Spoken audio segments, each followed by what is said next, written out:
Hi there, and welcome back to the vineyard of Tres Sabores. My son Rory, we're here in the second week of May. Rory, these old Cabernet vines need to be suckered. Let's learn how to do this, okay? Planted 1972, so almost 50 years old. 3 times the average age of a Cabernet vine in Napa County these days. And yet, they're going crazy. Right now, we've been getting really warm weather, and when you get into this stage of the year, it's what you call the growing season, and they are growing. These are growing an inch or 2 per day, and you can really see it here. It's kind of funny, when we go through with pruning, we're selecting the spurs, selecting where we want the growth to go, and it'll grow there. It also, as you can tell, grows everywhere else. So vines are vines, which means that they're going to look to grow and send shoots out of random areas all over the vine. And it's our job right now to get in here and sucker or shoot thin. So we're getting in here and pulling off any shoots that we don't want. See, if you get into this mass in here, you can see that this is what we pruned. Pull leaves off of here. This is what we pruned this vine to this winter.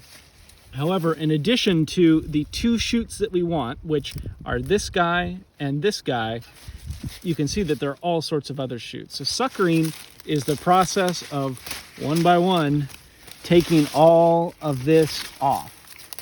And most of these things you can just kind of snap off with your hands, especially early on in the season. That one, no way. But here you can see that we actually want to retain this shoot right here. And why this shoot? Because this is a nice strong shoot. Yeah, and look at those 2 clusters that's on there. coming off of wonderful. Exactly. So it's important to note with this that grapevines are most fruitful on new wood coming off of 1-year-old wood. And off of this new wood, or this new shoot, is where you get the clusters. So this is a nascent Cabernet cluster. This in about 2 weeks, this is going to go into bloom, and then a couple weeks after that, we'll start to see tiny little berries on here. But you can see on this guy right here is what they call a conejo, or a rabbit ears, or a double on here. So buds, grapevine buds often have a primary bud, so this very, very strong bud, and then a secondary bud that often will come out at the same time. Now, if we leave both of these on here, we get twice the clusters.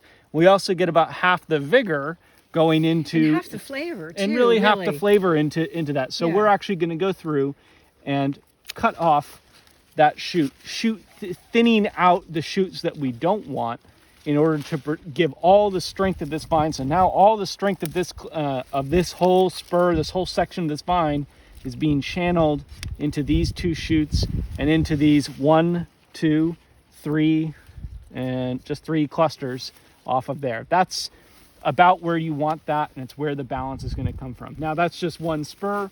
We've got all this vine to do. Multiply that by 9 acres.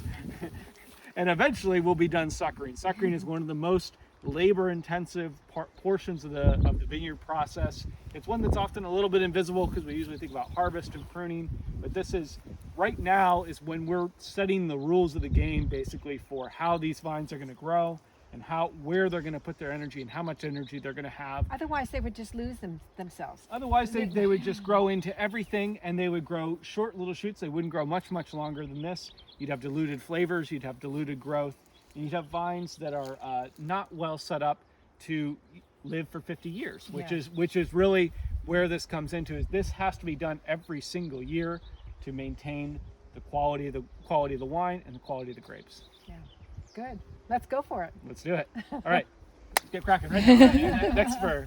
Thank you guys so much for joining us.